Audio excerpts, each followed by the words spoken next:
venga, vamos a hacer una foto. ¿Qué tal? ¿Cómo estáis? Es la primera vez que...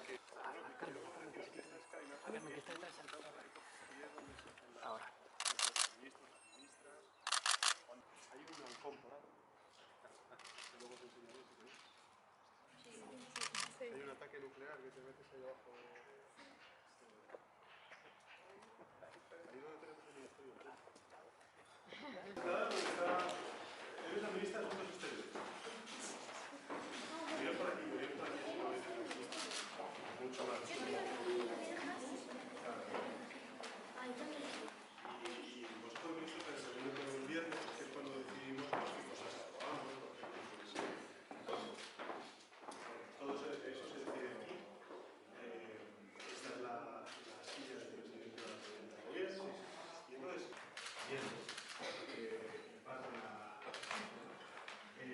exteriores para relacionarse con otros países y defensa para protegerse ante ataques. Y hay pues desde ciencia,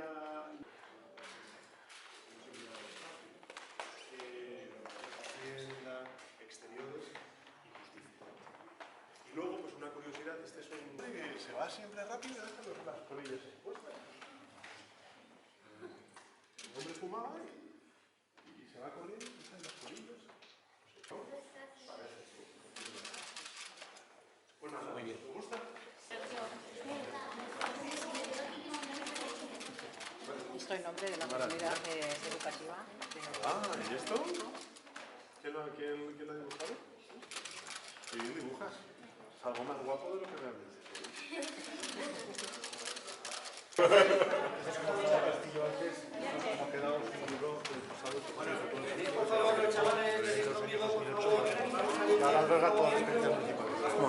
Venga, por favor.